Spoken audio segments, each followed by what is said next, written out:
Hi, Pam here. So I made a video not so long ago about Tinder, and somebody told me that, you know what, I disagree with what you said. I think that Tinder is a great app, and I know a friend of mine that has gone through a solid relationship through Tinder. She's made a Prince Charming.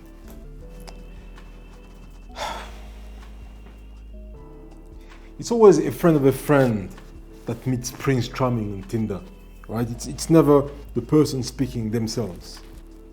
You know? Now, I'm not saying that it's impossible to find such a person, but like I said in my previous video, 99.9% of the women on Tinder are time wasters. People who don't know what they want, people who are just playing around, people who are looking for a free meal and such. But you have this 0.1% needle in the haystack. Now, if despite all the hundreds of videos advising you to delete the app and move forward with your life, you still are on Tinder, or you're still planning to be on Tinder, and you're still brave enough to go for that elusive search of that golden needle in the haystack, and you're willing to spend hours on a day swiping and matching and organizing dates and all that stuff, only to be disappointed in the end until the cycle repeats itself over and over and over again. If you're brave enough to do that, or maybe insane enough to do that, or perhaps desperate enough to do that, then good luck, and let me give you some solid advice on how to minimize the time wasting on dating apps. Now, I'm not on Tinder myself. I did a video about that not so long ago, 10 days on Tinder, 10 days of BS. To watch my video, that's very interesting. I ended up bolting out. I ran for the hills and saved myself from those toxic Tinderellas. But anyway, if you are still on Tinder or planning to go on any dating app, please heed my advice. How to avoid time wasters. Number one, you've put in the effort to upload your best pictures and write an interesting bio about yourself, describing yourself, what you like, what you want, stuff like that. Don't think twice about women who put 1 or 2 or 3 pictures and that's it. Women generally take hundreds of pictures. They take 10 times more pictures than men. They always take pictures, they always take selfies. There's no woman who can only think of uploading 2 pictures or 1 picture. No. A serious woman who's there to find a serious guy on Tinder will upload all the pictures that the dating app allows you to upload. So if there's just 1 picture or 2 or 3 and it's not even, very clear, move on. Number 2, every phone on the planet can take crystal clear pictures. If the pictures are not clear, they look fuzzy, under the pretense of creating that 70s Polaroid effect or whatever, move on. There's no reason for pictures to be fuzzy, to look like they're from a 1960s, 70s family album. No. If it's not clear, if it's not crystal clear, these are time wasters, move on. Point number 3, bios. If a woman doesn't put a bio, move on. Swipe, left when you don't like a person? Yeah, swipe left. These are time wasters. They're not interested in meeting someone. Right? So, by process of elimination, you can actually save yourself a lot of time. No matter how wonderful the pictures of that person may be, if there's no bio, move on. Why? You're too lazy to write some few lines about yourself. Point number 4. And this is off the cuff. I didn't write anything down, Point number 4. If the bio is negative, move on. Clearly, that's a toxic person. And by that, it's a bio that says, I don't want this, I don't want that, no man like that, no this, no that, no selfish men, no men who are not willing to spend, no men who are not willing to treat a lady right, no toxic females left. It's a bio. You want to attract people, be positive. Yes, of course, you can just pen down some few things that you don't like. For instance, back then in my bio, I had said, I'm not interested in students, and I'm not interested in women with kids. That was just a preference, and that's fine. But your entire bio shouldn't be 10 lines of no this, no this, no that, no this, no that. These are just toxic people. Move on. And narcissistic people as well. People who overvalue themselves. People with grandiose delusions. Who think that, there's 1,000 high-value men and she's just choosing, no this, no that, no this, no that. Yeah. So that was point number 4. Point number 5, and that's a very important point. Assuming that you have filtered most of the garbage out, and by that time you should be left with about 1% of the women who liked you. You've matched, and now it's time for conversations. So now it's time for the convo, and now that's a very important point. That's where you're going to eliminate the rest of the garbage, right? So now you are engaging in the conversation with one of your matches or with your matches, and you say, hi, how you doing? Takes 2 days to respond. Left. Time wasters. Normally on dating apps you get a signal, an alert, a feed that tells you that somebody has sent you a message. There's no reason why a serious person would take 2 days to respond. Point number 6, still on the messaging. So you say, hi, how you doing? And somebody responds, I'm fine. Zero conversational skills. A polite, well-mannered, educated woman would say, I'm fine, thanks, and yourself.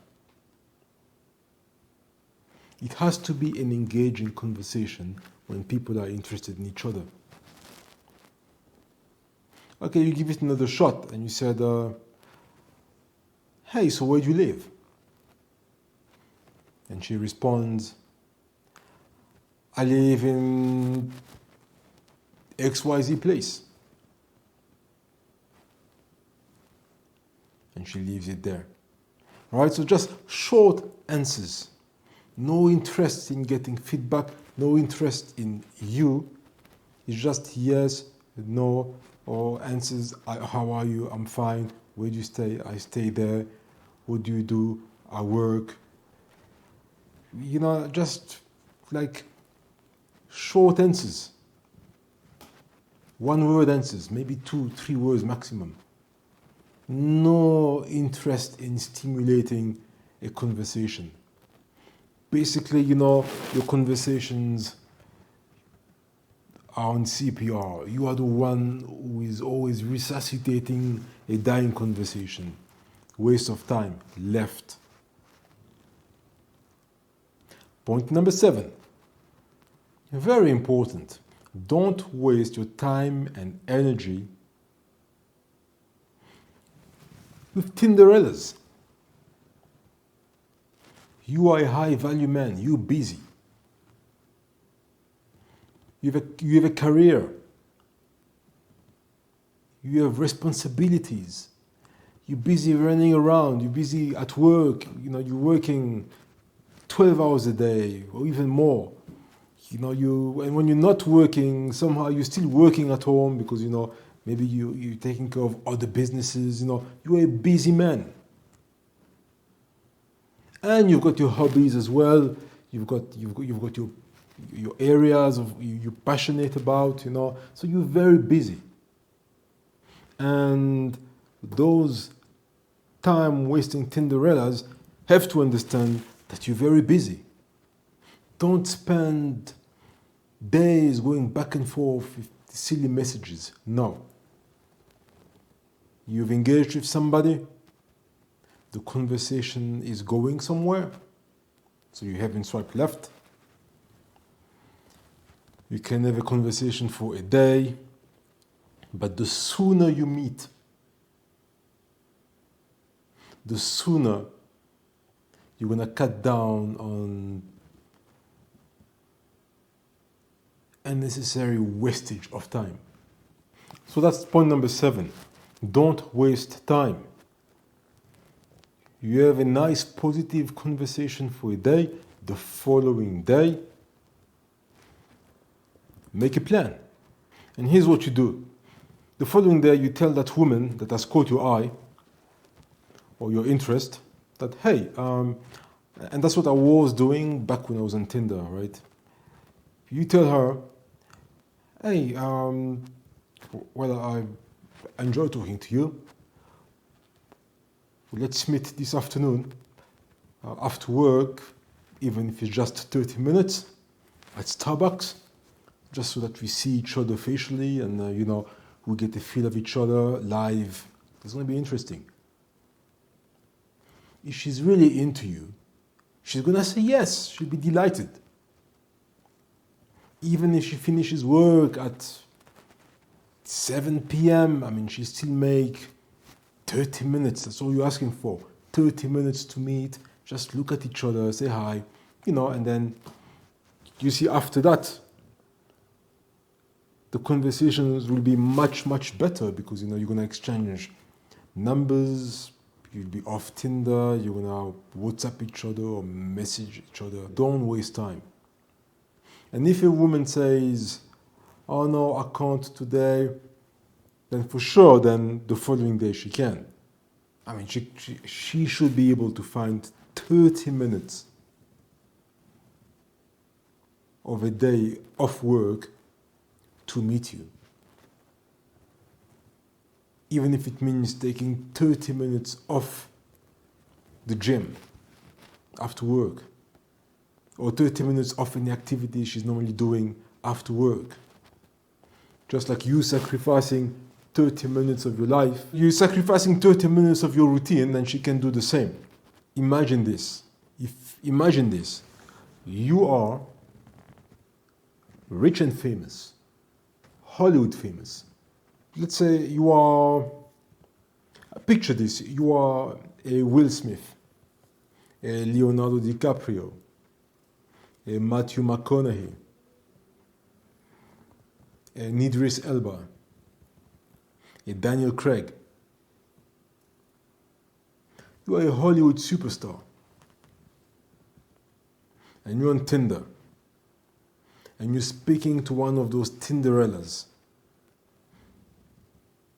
And she's completely amazed and excited to speak to this Hollywood superstar that is you.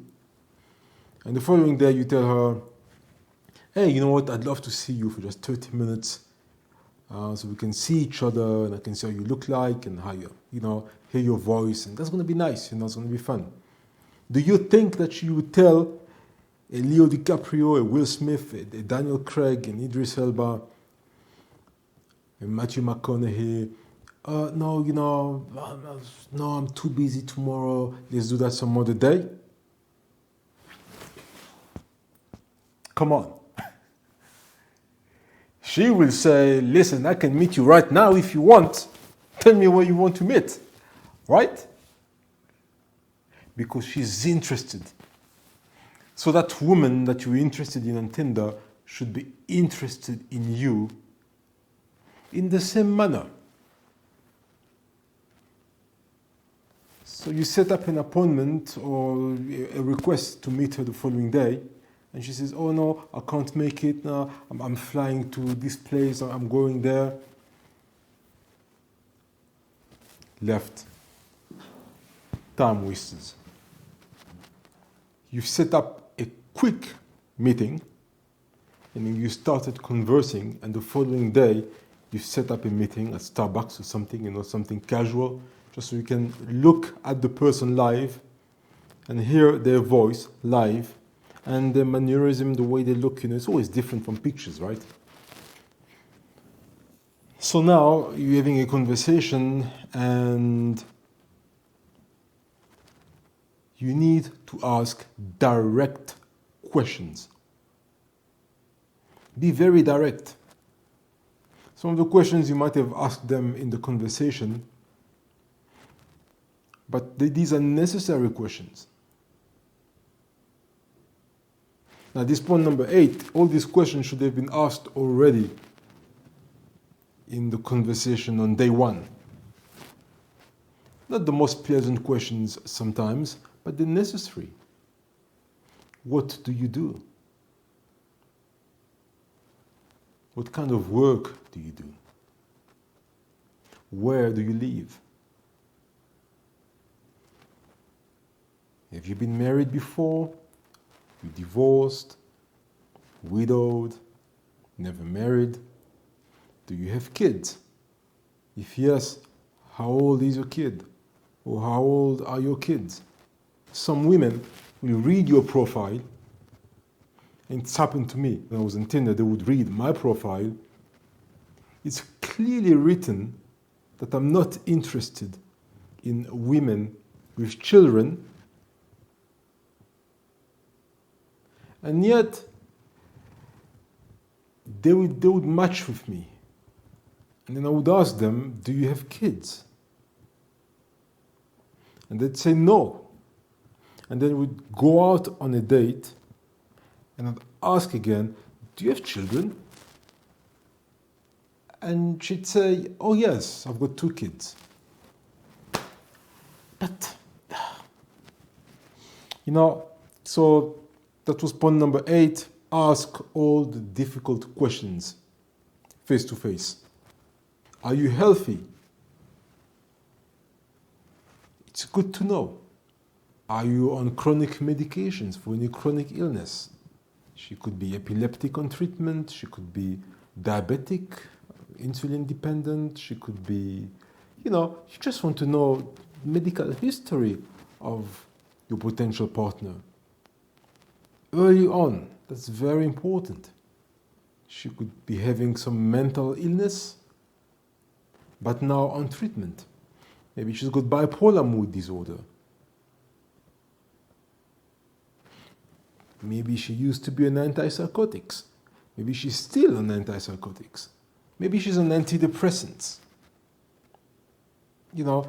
Ask all the difficult questions early on. And volunteer your own medical history if you are on some medication of sorts. Very important. The difficult questions need to be asked at the very beginning. Point number 9. She's checked all the boxes on your list. You're very happy, you really like her. She's career-driven, beautiful, smart, great conversationalist, educated, just a very classy woman, a great woman, somebody you really like.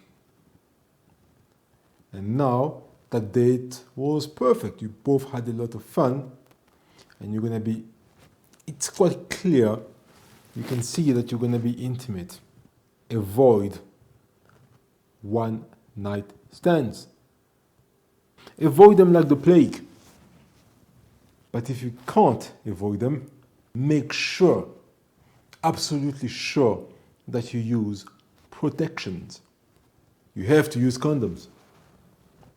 That's of vital importance. Use protections. Remember, it's somebody you don't really know. And it's Tinder. She could have hooked up with 20 other guys in the last 60 days or whatever. You don't know. I mean, women are getting a lot of attention. There's so much more men that there are women on Tinder, and women get so much more exposures and so many invitations to go on dates and stuff, so you must always use condoms. Tinder or not, it's a rule of life, right? Last point number 10. In point number 9, I started by saying, avoid one night stands if you can. But if you can't, always use protection. But the reason I said that in point number 9 was to preempt point number 10. Don't be shy to ask for an STD screening. Don't be shy to ask for an STD screening. Again, it's a difficult request, but once it's done, it's wonderful. Don't be shy to ask for it.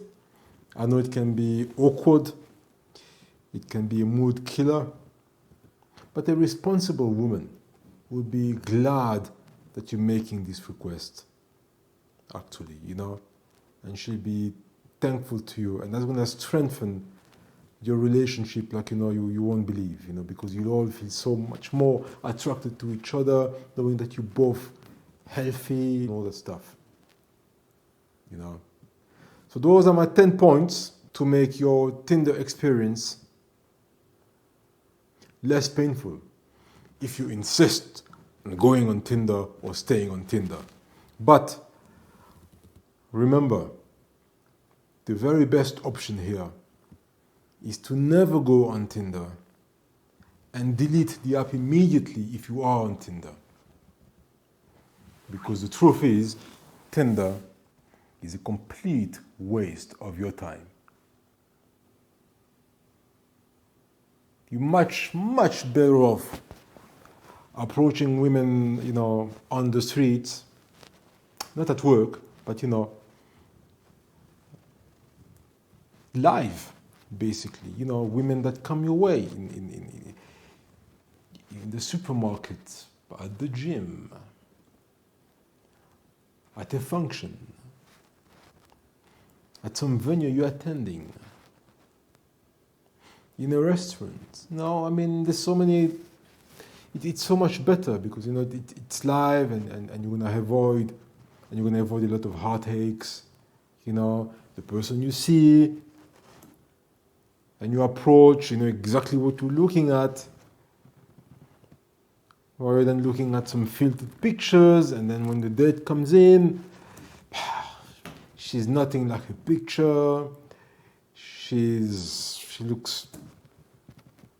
You can see that it's a picture from 5 years ago. She's changed completely. She's gained a lot of weight. She hasn't been taking care of herself. She's been drinking too much.